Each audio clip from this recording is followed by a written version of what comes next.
Great. All right. So I think, before we actually can, if we don't have issues with cost, we don't see additional things we want to add, then it's best to shift to, I guess, the actual rate.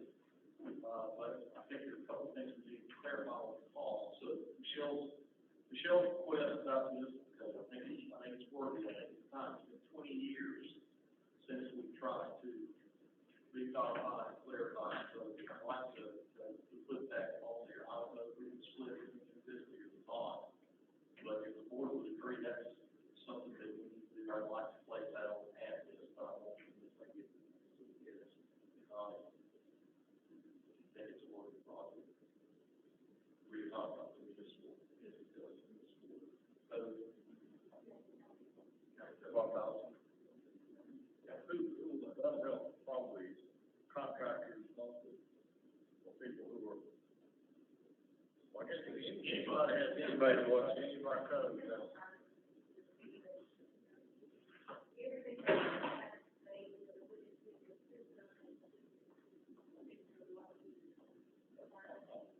okay. We put that on the ad list. I've got 20 years of industry in our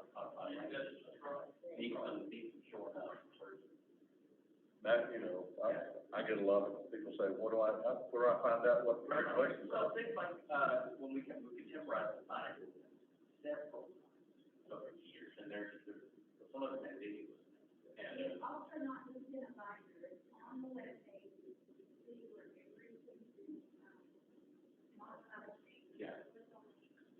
For 21st century approach to understanding.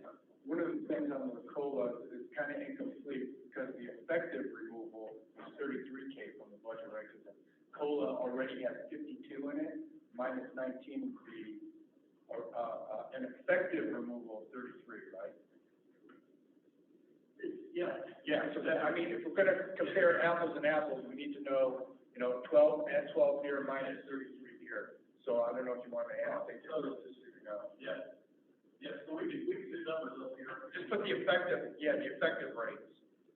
Yeah, so we're gonna remove the COLA. Right. And that's what, 62? Right.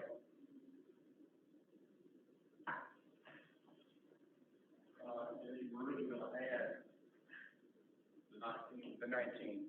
You can do it that way, sure.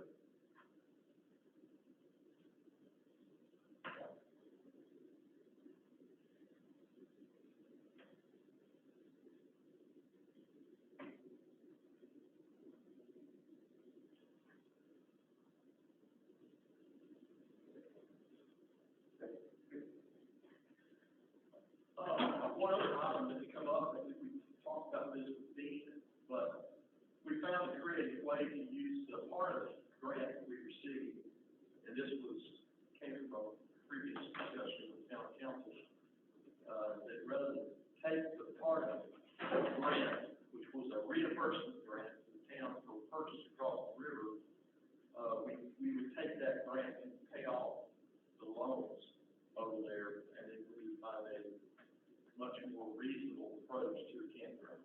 And so that's what we got programmed. So that is in motion. But one of the things that has been talked about, and it's come up, and I think this may be replaced for it. Certainly not Morris Park, because that seems to be where the issues are. It's possibly a dog park. If somehow we could readjust the campground property to include a dog park, you know, a lot of people come and put their dog in Morris Park, and it becomes an issue in Morris Park. It's easier to keep the animals out and then have a place for them over there. Being it's a new thought. Do you have any thoughts about that? Do you think that would be reasonable if we were to adjust, integrate a dog park into the campground? I think that would be one of the better locations to do it. If it's included, It's not in the town center, not in everybody's face. I think it would be a nice deal. Not having a dog, is the dog park fenced? yes. fine. Yes, that's what they. So just the access of being able to get the dog into the dog park over there rather than having to go down through Morris Park on a lead or not on a lead, like most people would probably be doing it, would be from a safety standpoint. How much room do you need? Do you have to separate small dogs and larger dogs? Don't have to, I mean, you're just basically talking, chain link fencing, and, you know, they're gonna need a water supply of some type to allow the dogs to drink, but, I mean, it's basically, you can put up one larger fence and one smaller fence, so that, just to keep the dogs separated, from the big to the small. And most parks will do that, because I've had large dogs and small dogs, and most will have a large dog and a small dog, run here. But they don't, there's not a requirement inside. One of the other pieces from a regulatory aspect of this is that we do a leash law here, and we create barriers on that specific piece of property rather than trying to lump it into an already existing town park, which would be very difficult, you know, with complications and something like that. So you can create barriers for one separate property off the main highway, that would be a lot safer for residents and people like this. It's been a pop-up issue from town council. So, a lot of people have to go off the issue. The Parks and Rec board is wrestling with this, just force parks not the appropriate place for the dog park. Now we have this property on it. Better be wise. So if we do that, will we not allow dogs to sit on most parks? I would think we'd still let them walk on leash. Is the requirement on leash? The requirement on But there's people that don't do that. Correct. But I think we've had some instances of aggressive dogs, or people just getting, you know, they're afraid of dogs anyway. So I think that has to be made very clear, if we do that for the dog park. Yeah. That down there, they're on the leash, at all times, or there could be kinds of, you know, there could be some meat to it. So, it gives us options, and pets are important, and, it just allows for even for travelers. You got places that exercise the dog, some places like to pull the dog off the leash, it's an option. You'll have these places with small little dogs, you can put it there together. Now, question, using the park grant funds to pay off the loan, doesn't pay off interest, several other really, really good aspects of it, so, you know, we'll call it. Ballpark game, cost of the dog park, what would you put in the budget for one? I think maybe $5,000. Maybe you want to $5,000? I'm assuming, I really don't know what chain link fence is running and what size we would do, and then, you know, maybe even $10,000, that's because, I feel like we still gotta get water to that site. And use the plastic coated black, which seems to go away, that seems to be most popular. We're not making a final decision today, so why don't we let him bring us back a final proposal for what the cost will be? If we're okay with having it all, I'll put it up there without any other, program. Fine with me. Yeah, we can do that. Several other people do it, it's about 7 years, the compensation piece, but. Something like that could save money from a larger infrastructure project that's already been on the list over and over again too. Something like this does not cost as much, and that will not require nearly as much oversight. Well, it's just the off-leash dogs that are more smart, that's my goal.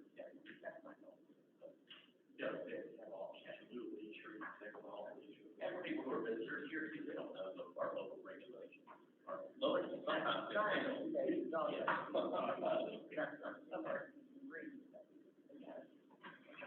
I think the other things that we talked about and we haven't settled on is, one would be the lake fees.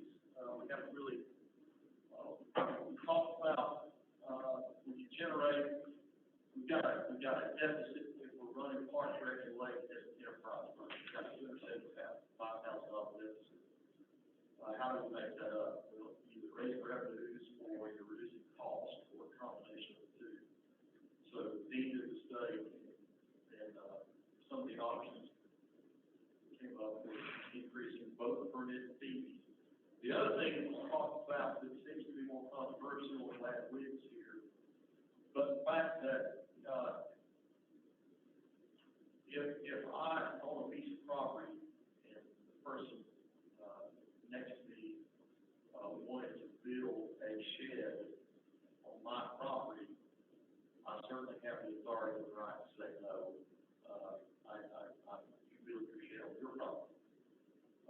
Or I could say, okay, well, if you'd like to build a shed over here, maybe you don't have the room, and I like to,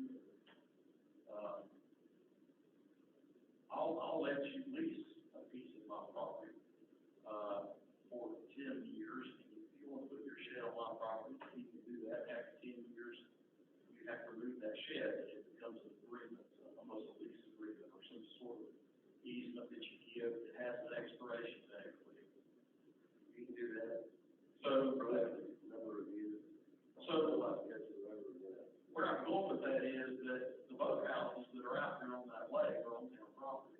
They're anchored to the bottom of town property. The town has never charged the lease. The town has never tried to have that property owner pay a fee, but there is a structure anchored to the bottom of the lake, which we hold the deed for, and that person who owns that upper lot does not pay a fee for that right to put that boathouse on town property. The other way to look at it is when you put a structure out there, you encumber the surface area of the lake that no one else can use. So when you place a structure out there, you capture, you've anchored to the lake bottom, you've also encumbered or captured surface area of the lake that basically is just for you. So I don't want to go a long way in trying to justify some sort of fee for boathouses. At one time, I think it was considered, there was a tagging process where the town's going to go out and it's going to tag every boathouse and keep track of the condition. There was going to be an annual fee. This is years and years and years ago. It was never followed through with. I think the idea was that they're just looking for ways to make revenue. We're not suggesting that. We're not trying to put that forward as a possibility.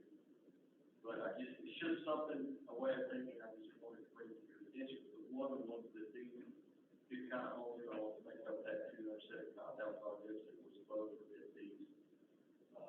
If we want to treat partial regulation as an enterprise, so if it's not on paper, we're doing it in our minds. It's a possibility. Both permits, if we were to raise the rates, this year, the rates you were looking at was $100 on residential, any other increase? Yeah, I don't have that paperwork, I had, mayor's guy there. You want? Yeah, that's just, basically, it was decided, I thought it's kind of up to, something we can take before, thank you very much. Something we can take before the Lake Advisory Board, up through the Marine Commission. We could even put together a committee to really dissect all of those permit fees out and see how they play out together to come up with a viable solution for you to look at. The thing to keep in mind is that if we do anything with both permit fees and stuff, this will not be until January 2021. So we've got the summer, we've got some time to really work on that to see how it plays out and make it Parks and Rec enterprise. So you're saying this fee, if the board chose to increase it, do it after it's been studied, and get it later in the year, and not get it back to the bill. So in essence, this is not become really part of our budget here because it's too unknown. Right. There's something that. And we don't have new boat permits sold, well, in essence, we still are, but we've already started selling for 2000. So it has to be something that started in 2001. November first, is that right? Pardon? November first, is that when we start selling for the 2021 calendar year? No, November 1st is when the commercial applications have to be turned in, commercial loads. And then they're approved with all the fees, that would be your slip fees in the marina, your boat fees, anything to do with the lake runs off of a calendar year, and our budgets run off fiscal year. So it's November is the commercial. But the new permits are required January 1st. I've been sent back to the clubhouse on January 1st. Okay. So it is this fiscal year. Yes, correct, yeah. November is commercial, January is Thanks for clarification. That's just called it, I would propose that what we should be doing is a number. We need, what the Lake Advisory Board needs is a target number.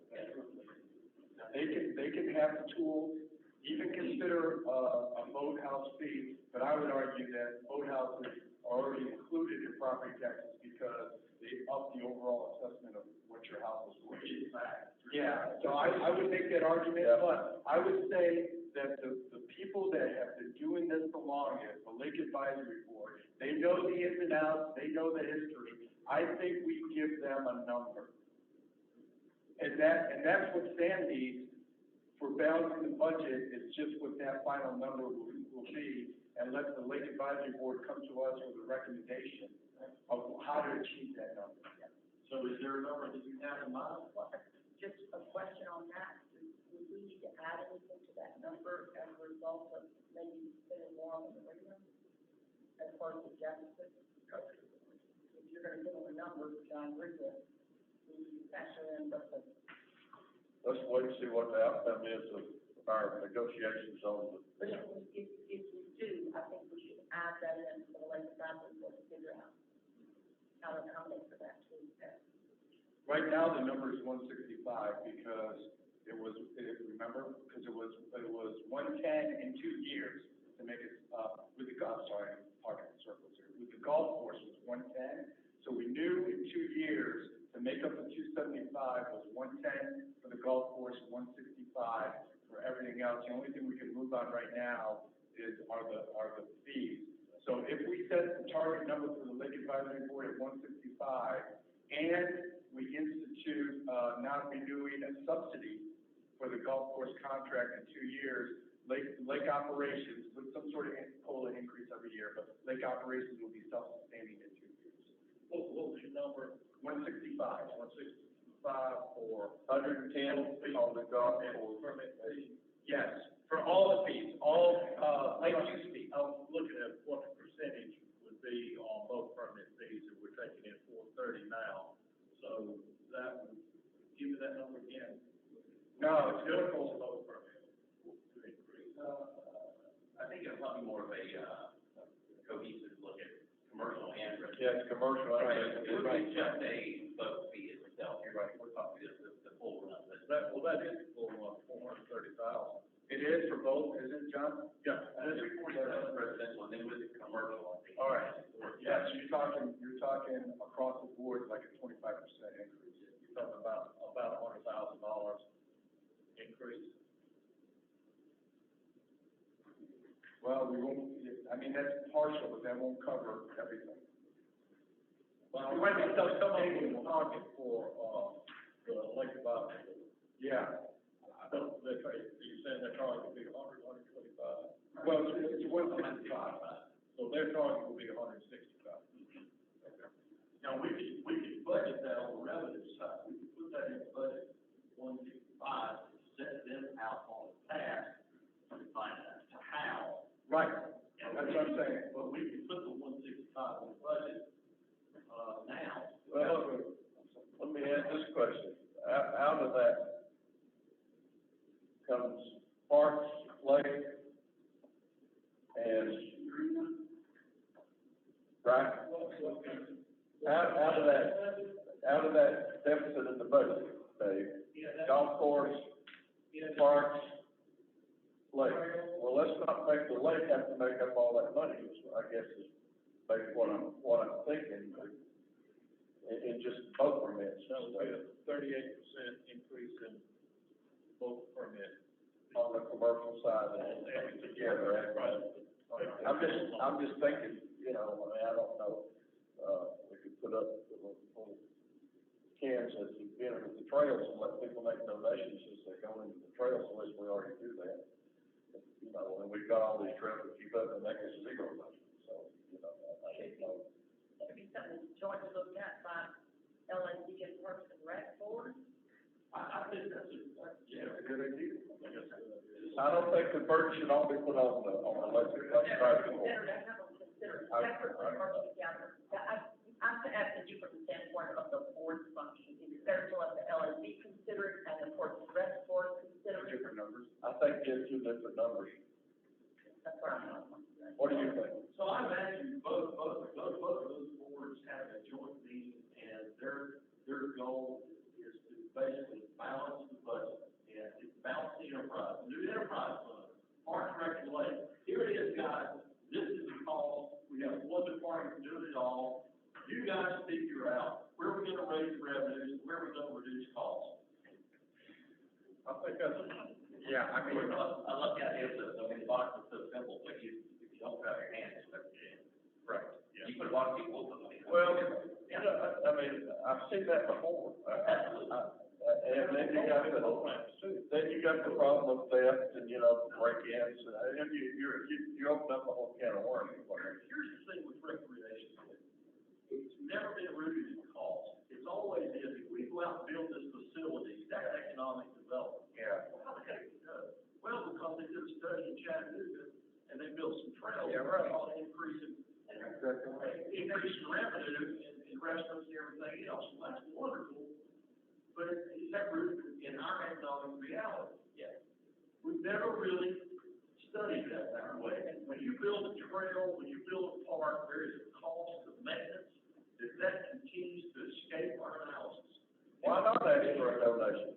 It's time for us to look at cost and say, okay, if we're gonna monetize our assets, if you're gonna build a facility, maybe it's one that should be monetized. If you can't monetize it, maybe we shouldn't build it. The best example of that is the pavilion out here. Yes. That's the best example of monetizing an asset, is the pavilion, because it makes money every year. Steve and I had this talk about this, amphitheater. A popular thing is novel, but after a while will pay itself, would be a view tower on the amphitheater, in the back of the amphitheater. A view tower, where you have to put $1 in a machine to go up, spiral up, and take grab a view. That's an example of monetizing something that somebody wants to do. Just building trails and parks and never thinking about the continuing cost. It's never ending. Get excited about it. And the indirect impact is economic development. But what does it look like? I think just the portion of this that requires these committees, our citizens, to look at this, both sides of this, if nothing else, that makes it worthwhile. Yeah. And they may even, when you get those two boards in a room, that's a lot of people, they would even want to start out with subcommittees that meet together from each board, and then go back and have the meeting. But I agree, put it back on them to come up with the proposal. Pretty collaboration will be property assets too. There's a lot of time. I mean, when it comes down to setting the tax rate, we're looking at the people out here that got that responsibility. But to start generating some more money or maximize the fees that we have and be reasonable about it, let's let the committees get started on that. And let the citizens make the decisions, the recommendations for the citizens. So maybe this budget year, we don't budget revenues, but maybe we activate these two boards and start working on it. And once they come up with a solution, we'll put that in the budget. I would, Shannon, that's a good approach, but I'll tell you what. I think we won't get the result that we want unless we give them a benchmark. I agree. Now, a couple of approaches, all right? One is, we could say 120 for lake use, 45 for Parks and Rec. The problem with Parks and Rec is they really don't have anything that generates revenue like lake use fees. That's a problem. Or we could say, another approach, 165 to a joint session. Or we could really make this thing interesting and say 275, which we know is self-sustaining. Figure it out. This year, minimum 165, but figure it out in a 2-year period where you want to go. That would lead them to take ownership of some of those decisions as property owners around the lake, and they'll clearly come to the conclusion with the golf course on their own instead of us making us be the decision maker on that. So we could say mandated this fiscal year, 165, that's what Sam needs. You need that number to figure out what that would be. And in a 2-year period, 275, to a joint session and see what comes out of that. So, but we want to be continually self-sustaining, right? Right. That 110 from the golf course only gets you 1 year of Parks and Rec. No, that's something that goes away, that would keep going. I would suggest that we start the committees out individually. Yeah. Okay, I would not throw the Parks and Rec and the Lake Advisory together at first. How many stars are in that? Talk about the dog park. That's what I think I'm just saying, Yes, I would direct it, we start out individually. With in the end, come together. I mean, the guy in the forest, the green glow up there, has some thoughts about that then, those committees being combined together. So let's start out and, let's ease into this. And go on, set up a situation where we look at odds with each other. right. We want this to be as simple as possible. Kind of like them five parties.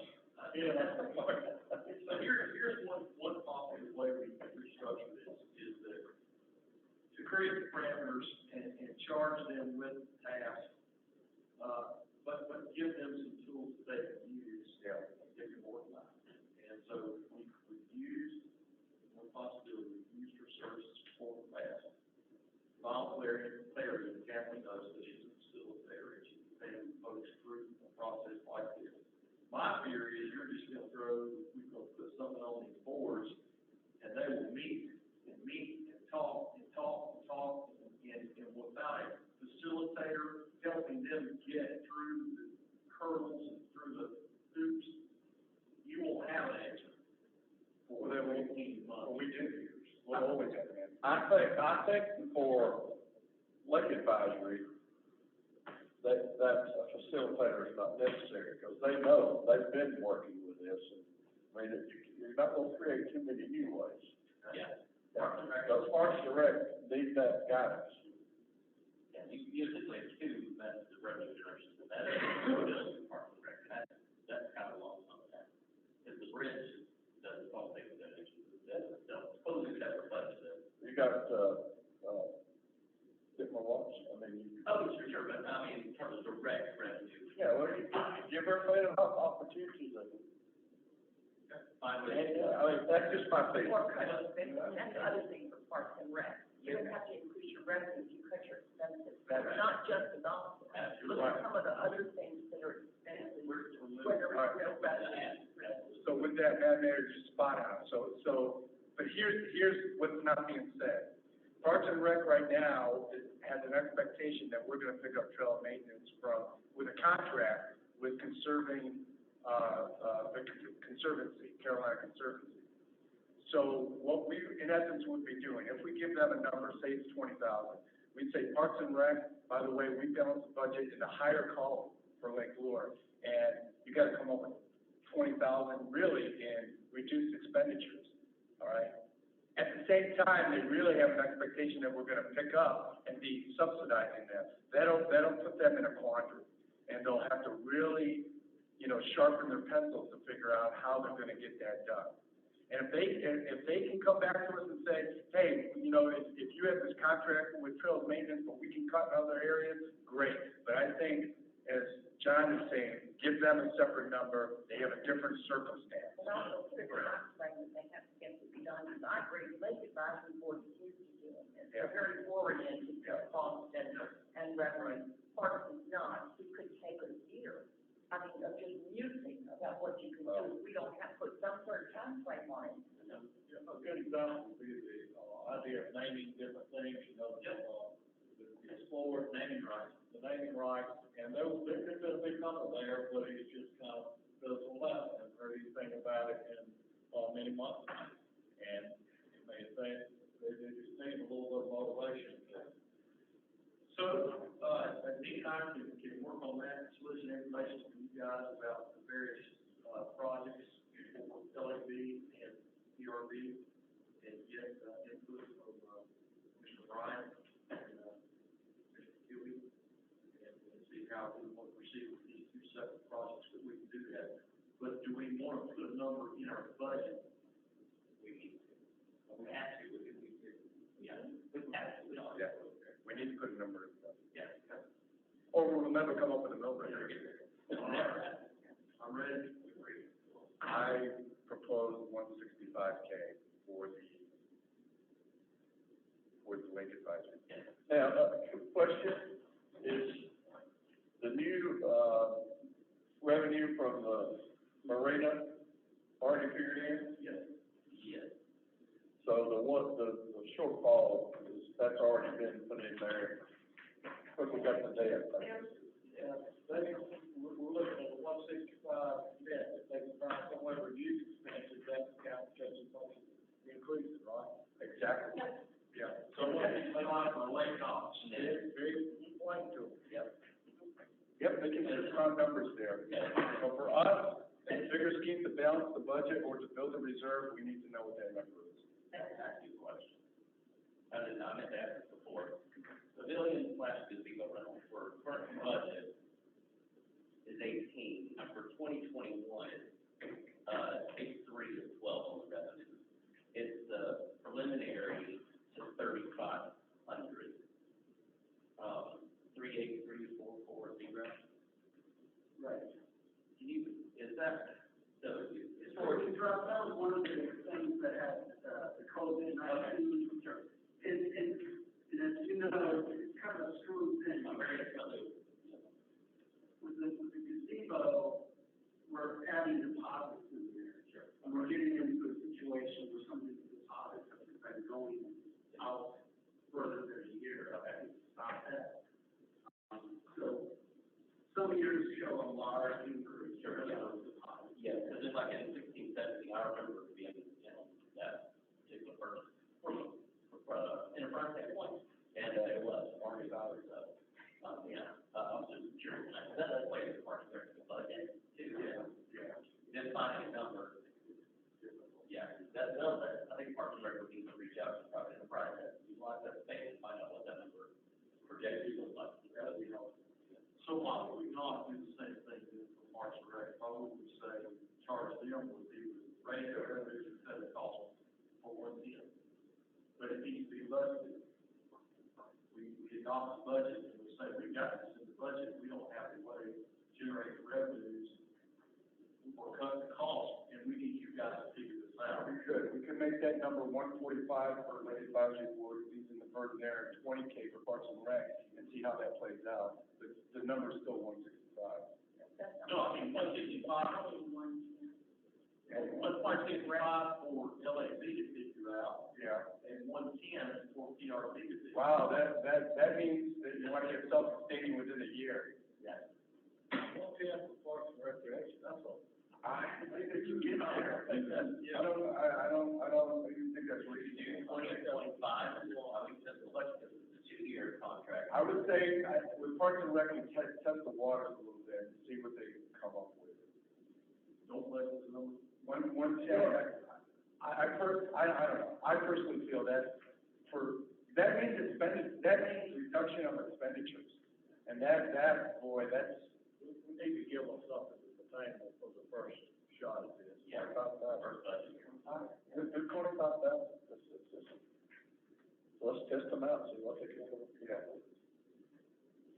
Dave, what do you think?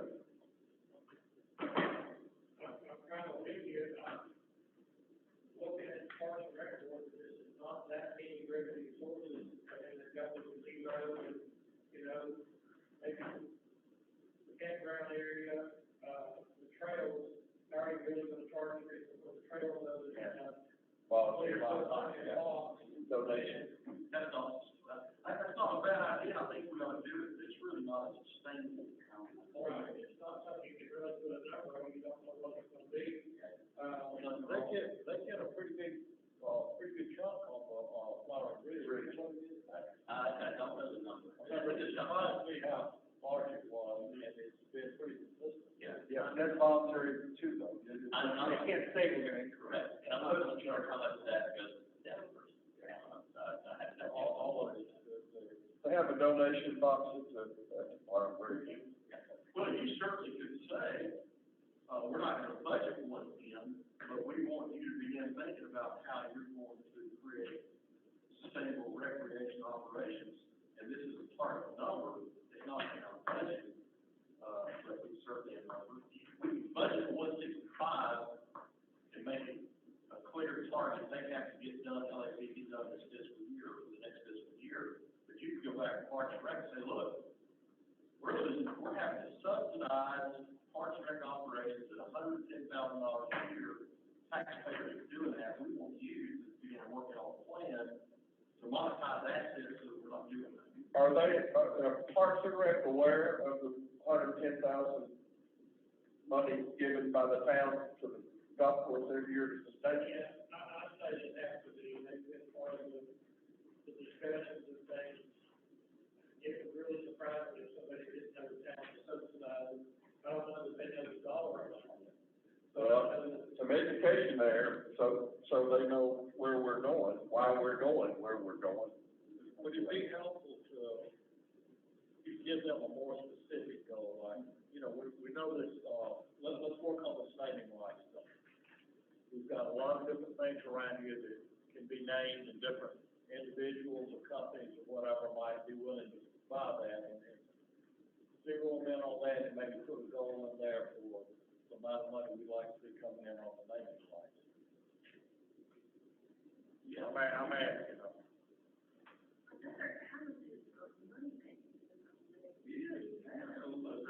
More parks and depots, those lines really haven't gone back to Parks and Rec, but one park is under the oversight. So, and frequently we raise the fee for those facilities, but that is another entity that is accounted for in the balance of the sector. We waiting for charitable reasons? Well, for instance, we got Lakeshore Plastic Academy graduation coming up, and we're thinking about maybe we can weigh that $250 too, so they can have graduation out there, which I think is a great idea. The work that she's doing with Bill and what we're gonna do, I think is a great idea. That's just a one-time example. Charitable group come along and recruit us. Climbers come out here, that's right, and they pack this place full of tents, and they charge zero. And our fee structure might be something y'all want to look at. So, nonprofit to rent the gazebos are paid $100. So some of those fees might be something to look at, and maybe that's something the Parks and Rec to look at. I agree there. It needs to be a little more focused. I think if we help Parks and Recreation, needs to come with this much money, we're gonna be looking at Parks and Rec volunteers. Yeah, so I think they need to, if you don't assign Parks and Rec a certain amount, you need to make that $165,000 for lake/park and rec. It says now for lake operation. Right. So you make it for the lake and parks and recreation, okay? So however much money you want to make it, and then maybe this year you tell them, like, the advisory board can pick up that much. But I mean, if you leave it in for lake ops, they're gonna say, well, we're parks and recreation. You know what I'm saying? If you turn it in lake ops, they're gonna feel the ownership for it. I thought we were gonna do that to LAP. Yeah. Oh, that's just for the LAP. And give 110 for Parks and Rec, for 100,000, and say, look, what are some creative ways we generate some revenue, and just make this up? I think we'll scare them to death if we say $100,000. Yeah, I think we will. The one thing I don't want to do is create ambiguity with saying 110 now, and in 2 years, you're like, oh, we just the subsidy, made it complete, you know. So, it was that we're targeting now, with an understanding that in 2 years, there's going to be some big changes in market. And working forward. Yeah, we're working towards one. There is one. What do you think? You've been to the meetings, what do you think Yeah, 2025 model year, it offers up feasibility. And you can explain that this is a starting point. Yes. And, you know. We don't budget that, we just give them a target number of 25, but we don't put that in our budget. Are we gonna budget the 165? Since it was, we were. Yeah, we don't have to. One thing that we keep targeting here also is what is today's shortfall. We're not looking at what 2 years from now shortfall rate, increase in salaries, increase in benefits, building a new structure of the park, or things like that. It's got to be compensated too. So shoot, at the deficit this year, that's going to change a little bit or significant over the next few years, depending on what kind of cuts to do. Well, everybody that asks me how's it going, I tell them that, you know, it's just a matter of money. We can do anything. It's all a matter of money. You know, we know we do what we can do. We're struggling just to get where we can get our grant, you know, with enough in reserves, and so. Right. I guess what I'm saying is, we've got a great goal, but let's look beyond that. You know, if we see that we can, hypothetically, if we could find $165,000 right now, but we see other areas that are untapped that are going to possibly be tapped in the future, or could even be tapped now, what's the harm in this department being an enterprise fund that is actually making money, opposed to breaking even?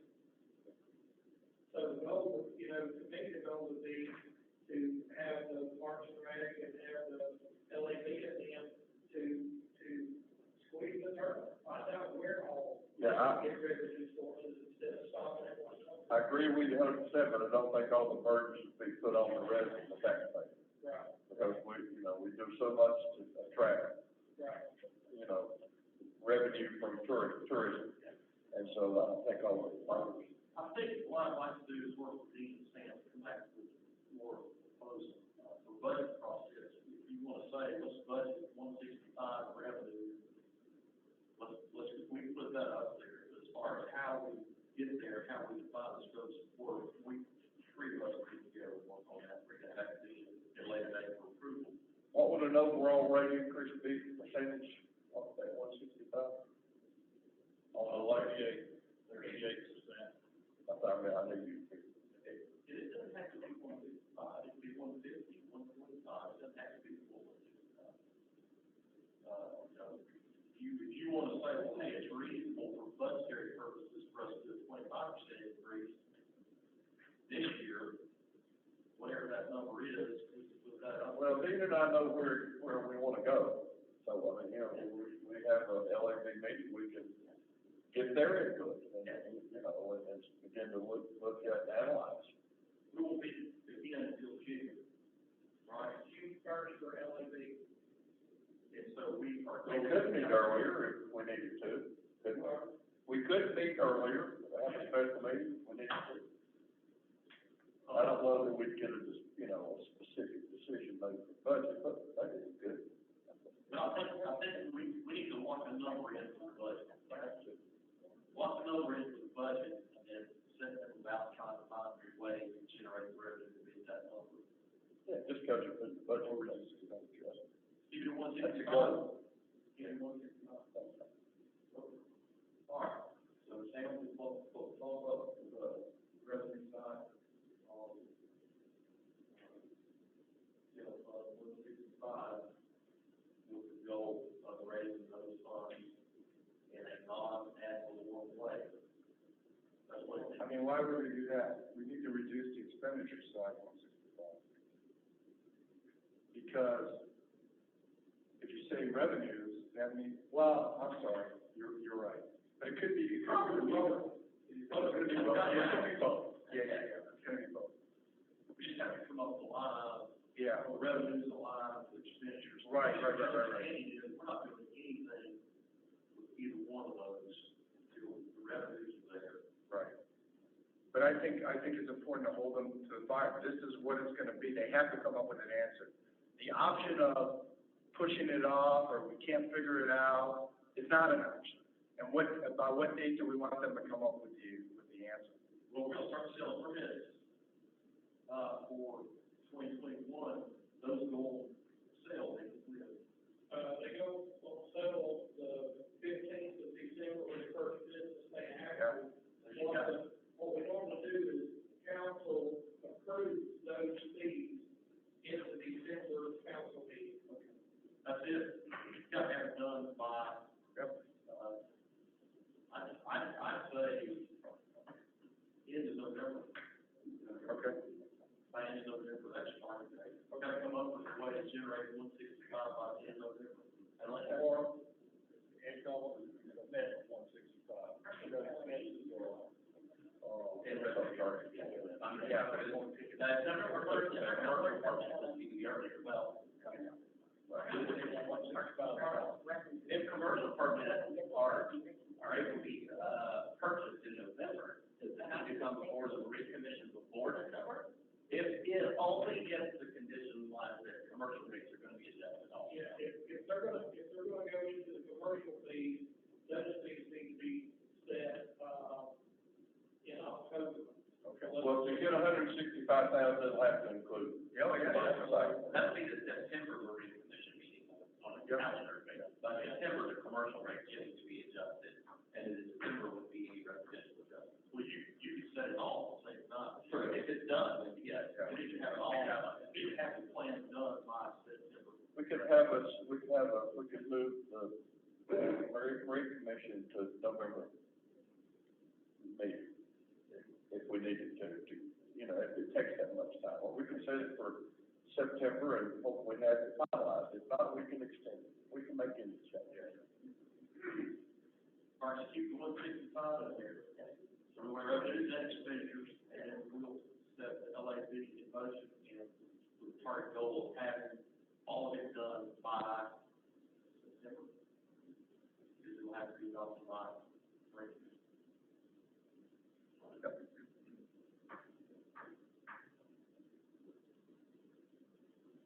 By the way, thank you, Patrick and, John, for carrying the water for us and taking that message, because I surely don't want to do that.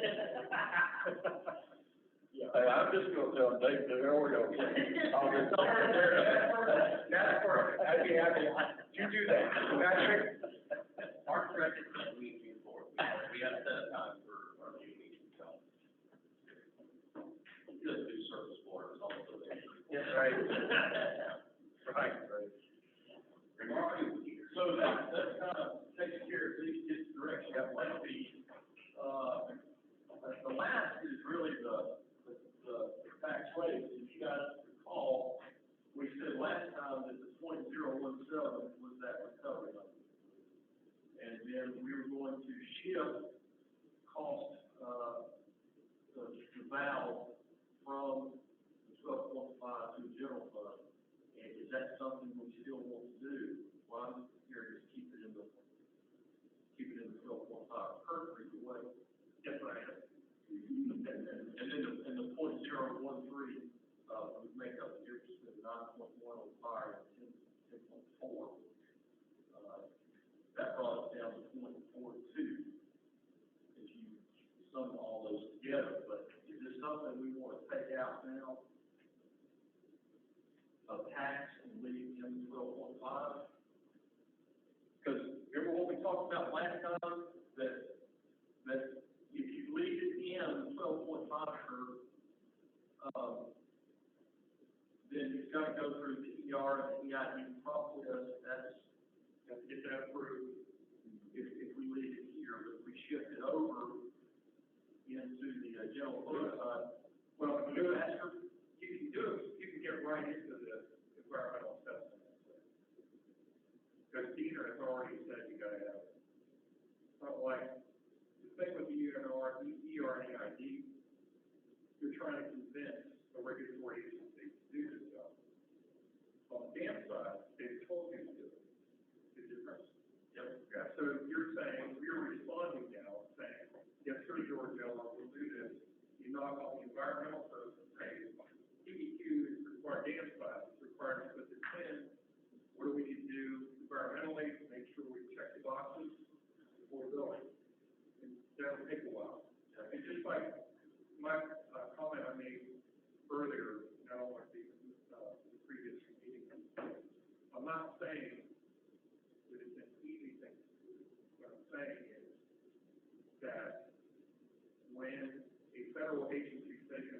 at this, the environmental folks are gonna have a really hard time telling the other side of the environmental folks, you can't have the intake structure because you're gonna impact freshwater plants that are endangered, right? Yes. You see what I'm saying?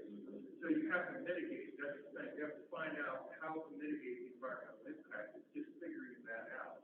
It's work. It's not whether it can't be done, it can't.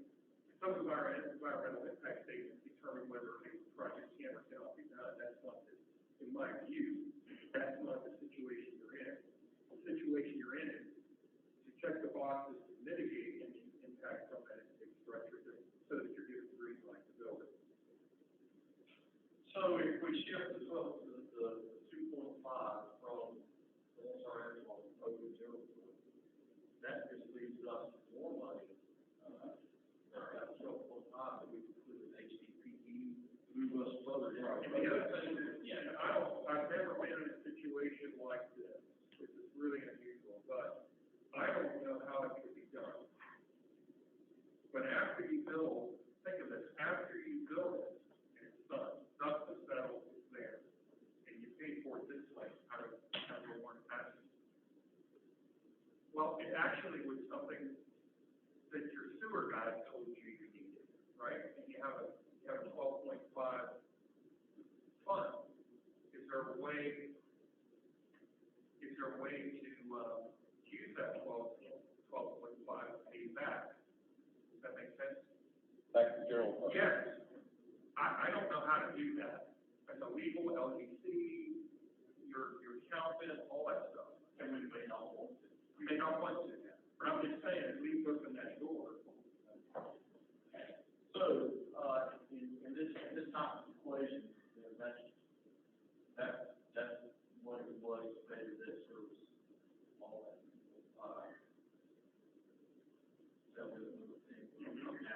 Yeah. And now we're going to, is that project, commercial bank one? Yeah. USDA. Yeah. So here's what it comes down to then. Without that 0.03, that option is off the table. So what would be deciding if we did assume the 0.03 is just to have that option if it were to present itself.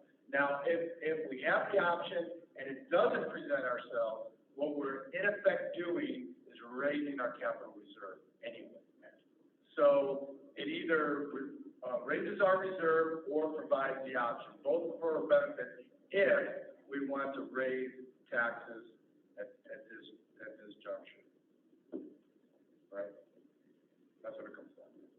Here's another, I just thought of it, when you are presenting this to the public and they're having indigestion over your sewer rate increase, you can inform them that you are doing you want to inform them you're doing everything. You always know that.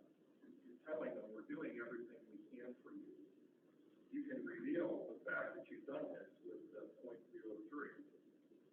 You're looking at options and this was required for the sewer project, but we found a way to do it another way that doesn't increase your you could say in a way, theoretically, it's helping with the sewer project. You couldn't really say it's going to reduce, it's reducing your sewer impact, but it is helping the sewer project. You can make that point. Seth, are you with us?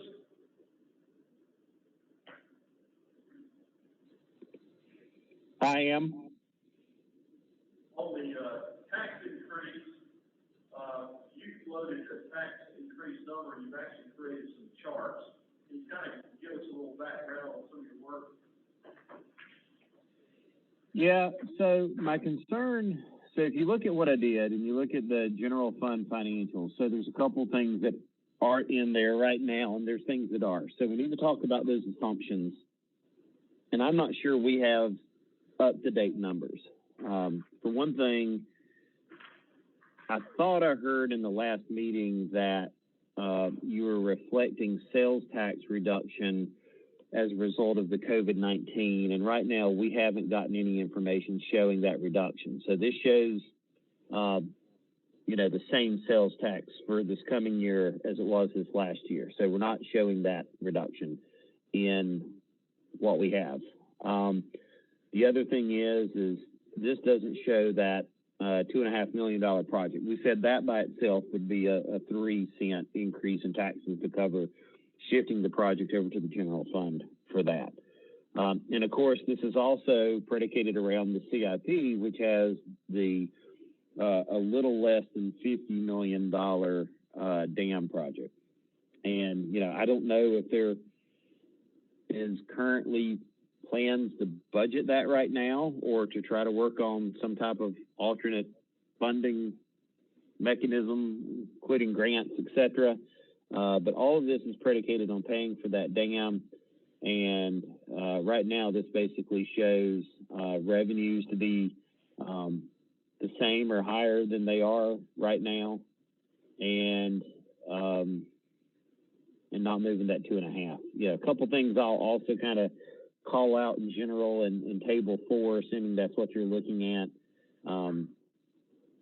You know, administrative costs have been rising substantially, which is also putting pressure on this fund of not having a lot of availability without increasing revenues somehow, not counting into account the likely reduction this year with COVID-19.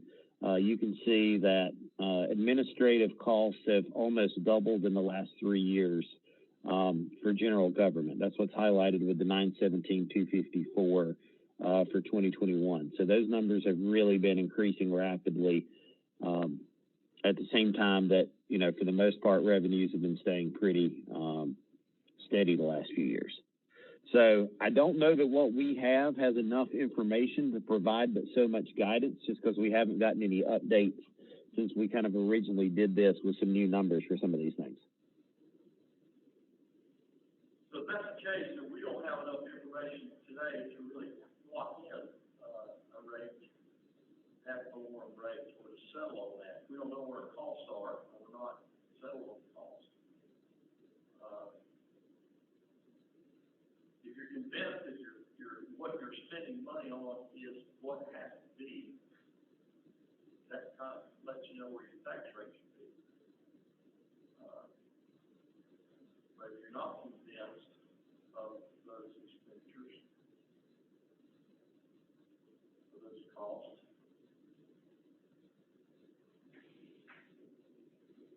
your choice of where you set your rate is what's all. Unless you guys have another approach. Well, we know 0.42 will cover everything, plus. We know that 0.42 covers the budget, no matter what we do this next fiscal year. The real question is, how much of a capital reserve will we have at the end of the year? That's what the difference is. So we could, I'm not saying we should, but for just to consider, we could set 0.42 right now, and we would be good. And the only thing, as the number source, as Seth is explaining, as the number source, you know, if the sales tax goes down or whatever, all that will impact is not being short for the year. All it impacts is how much money you have built up in reserve at the end of the year. So if we consider 0.42 to be a reasonable number, we know that 0.017 gets us to where we were a couple of years ago. If we say 0.42 for the people in Lake Lure with the sewer increase, it's something reasonable to do, we know we're covered.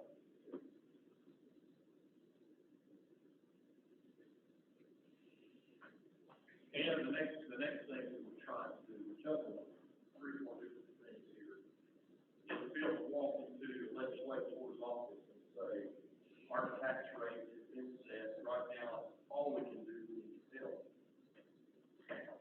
That's the other thing. Keep the number low, and you walk in, and, you know, I hate to use the word, but you pull out, and you staff or you clearly pull out numbers and demonstrate your tax rates are not high enough for you to put in prime always me. You're not going to get any money seriously. I'm not saying let's set the rate just so we grab our attention, but they need to demonstrate do all you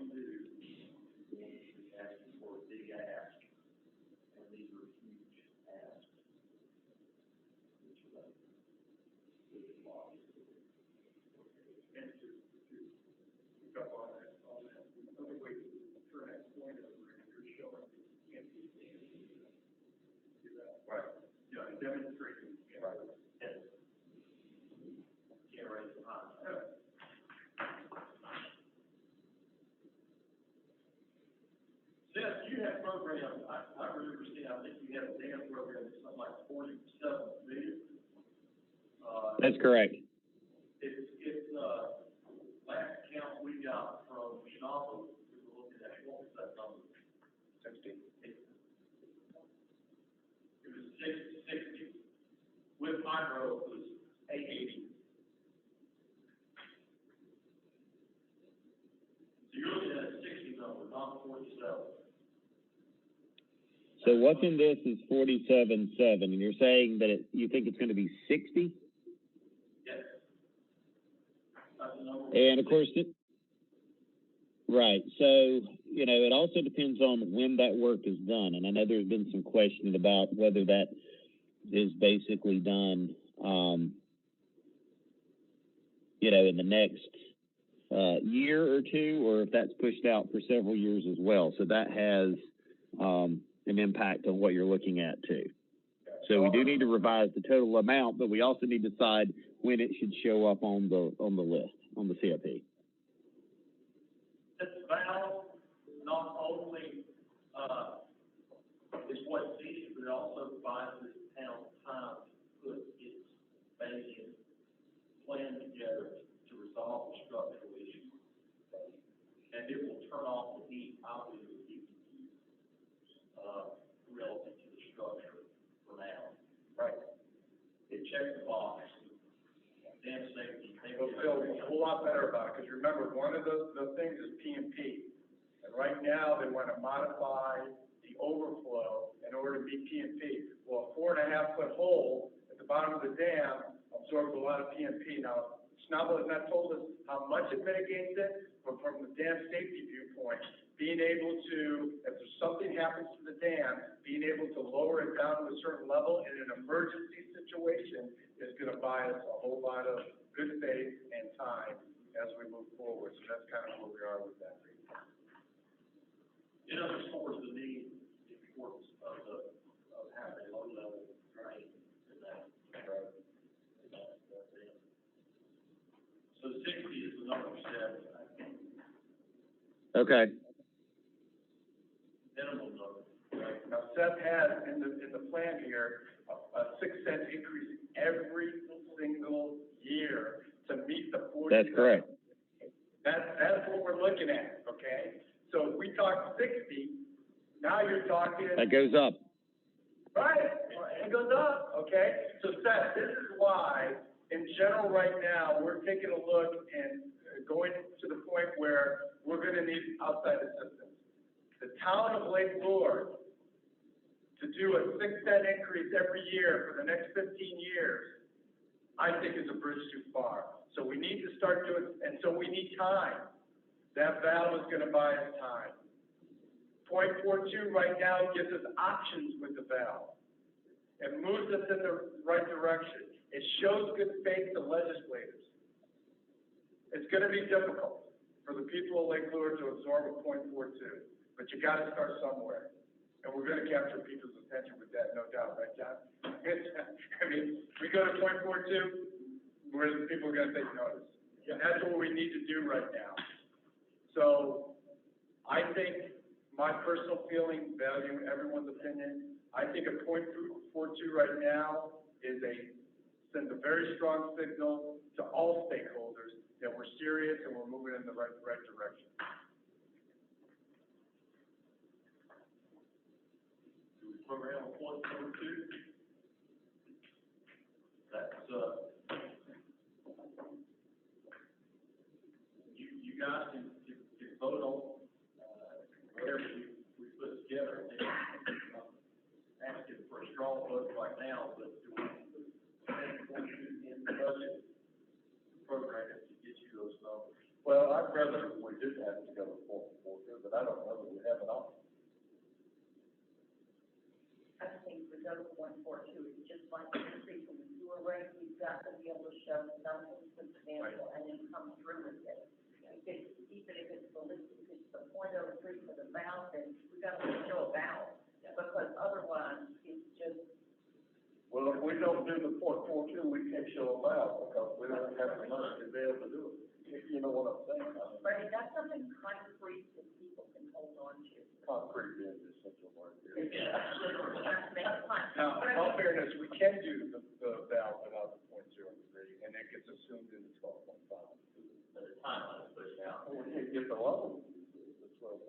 close with them, so the money's there. That's what the 30% increase on the water. Okay.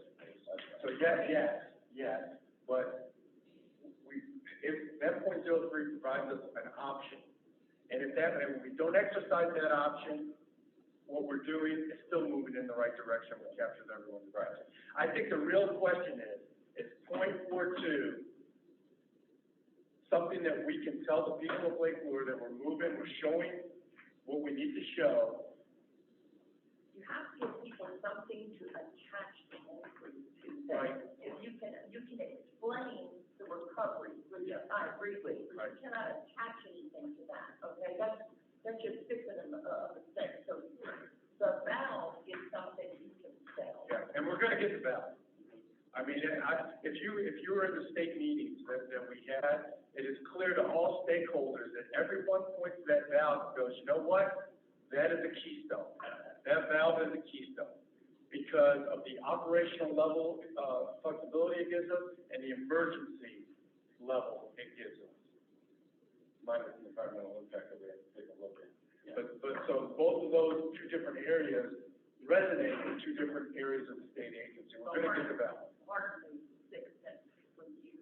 Right, and that's linked to the dam improvement, we'll leave it at that.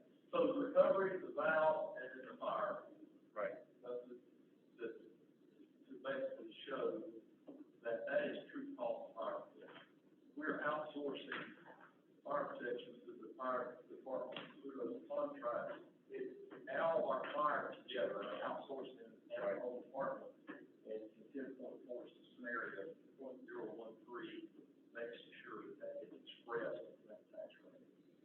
So people, when they look at their new property tax, after we did this, going to .42, which is an overall rate of what would be the over 597 and .42. So, but if they looked at the property tax bill, they would see fire goes from 9.1 to 10.3, and then they'd see the other line go to the remainder of the .42.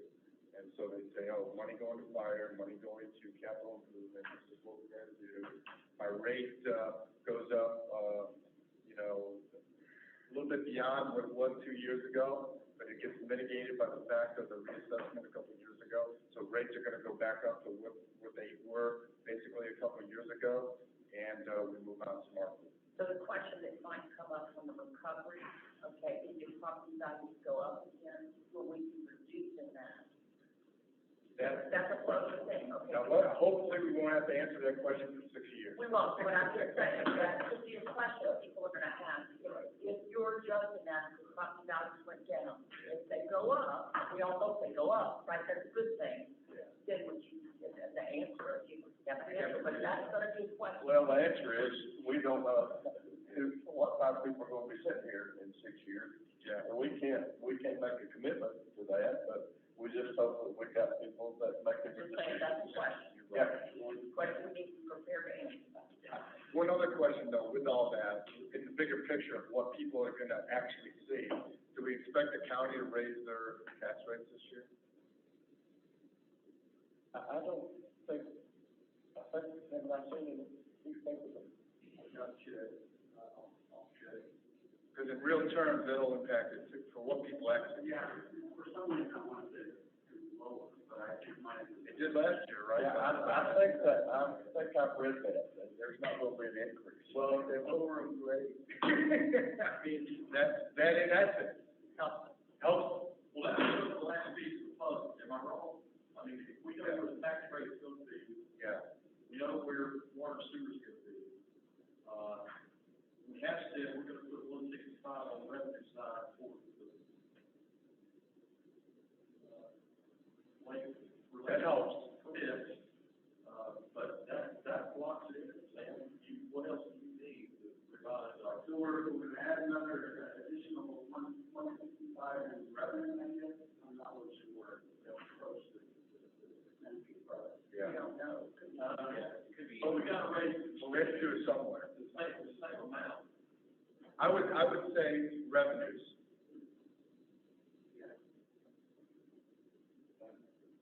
For, Right. the budget for budget purposes.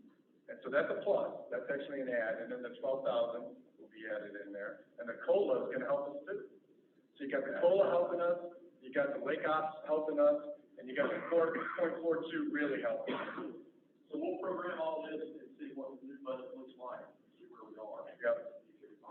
I guess what I'll do, Val, is add to our transfer of our collection of the, capital project, three cents, it'll actually be now 6 cents.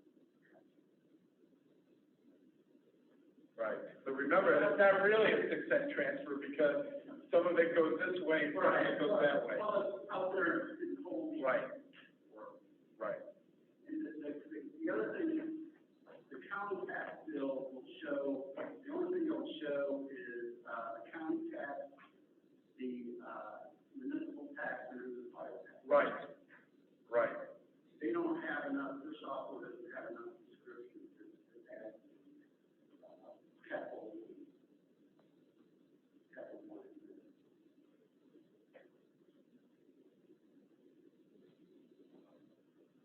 Hey, we could certainly develop a flyer, you know, to mail, to explain. There's software out there, Florida bill, the sources, if you take a dollar bill, break it down, of your dollars that you pay, a certain percent goes to this, we can break it down, hours. You know, if we can take the general fund section of that dollar and break it down into chunks, we've done that. Yeah, I think There's a chunk. and then follow up at the town hall or something. Yeah. I think when you town hall meetings, people, I think it's great to send them a flyer, but you have somebody to ask a question to. The flyer doesn't answer your question. The flyer could be the prelude Exactly. to having But town I hall think meeting. somebody who's gonna walk through these things, because people have different levels of understanding of, what is the flyer is, to be honest. And if you don't have a lot of people that don't understand why they do it, right? Like, they can charge everybody that. They don't. I mean, I think we need to be open about that, and we need to let people ask ridiculous questions. They will, or the same question over and over. And make ridiculous remarks. Yeah, we do. Well- But I mean, I think that we have to have that, because otherwise, I think that we're missing an opportunity to explain why we're doing this. By the way, the 0.42, just on the other side of this, compared to other municipalities, is still good. I mean, you're talking, even our neighbors, and again, the tax base is completely different, but they're at 0.59, they're at 0.6, a lot of municipalities up at 0.7, on top of the county. One of the reasons I think we need to explain so well is, I don't think it's possible that we're going to stay at 0.42. Right. I think We're it's gonna going go to go one up. So we explained this one well, okay? So next time it happens, we're in the mode of explaining what it's for, and being held accountable for everything for that. Well, I know this year, the budget process has been, somewhat organic. But, you know, getting in here, doing this, and working through this, is the way it's kind of put together. You know, I'm not trying to see with the numbers, trying to sell it to you, as much as we are wanting to listen and work together. I like this format a lot better than what we've done in the past, meeting off mic and all that, I think that was too much. I think this is, a much better use of time, much more productive than what we got in the past. Anything else anybody would like to add, left anything out, things we need to consider? Shall we have to keep costs of some of the stuff, so, program. Yeah. Seth, is there anything else you need to add? I don't think so. I think we've locked in our tax rate and our sewer rate. Seth, does it sound to you like we're heading in the right direction with the decisions we're making? I think you're definitely headed in the right direction. You know, I think, especially when it comes to the general fund right now, there's still a lot of unknowns, especially with short-term financial impacts, which is something to keep an eye on, but definitely headed in the right direction.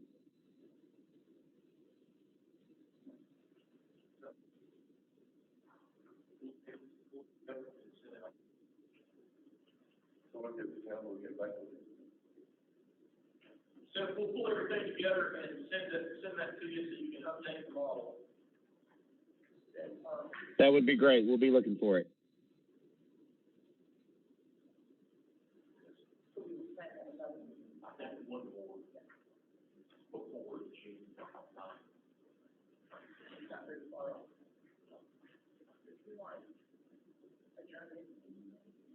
Or recess it until one. No, it's a separate. Close, separate. Yeah. Close this week. Are we ready to close? You just set it up today before you do. Memorial Day coming up, it doesn't make sense to do that. We have another week. I was thinking about 1 o'clock meeting with y'all. That's close. Continued Continued from this morning. One more budget. So we can continue the close meeting and close the budget meeting. And we're close to budget meeting now. Oh, I'm sorry, We can do that, but, but continue the closed session yeah, until. what I'm saying is, we want to set a date for our next budget meeting now. Hopefully our plan. The goal is to have this adopted, and you have it ready to adopt the budget ordinance. How much time do you need? I'll defer to Sam on that, Sam. Pull everything together. By next week. Next Friday? Yeah, I think I can do this, next Friday. Yeah, next week. Next Friday, if you want to do that, we'll do it.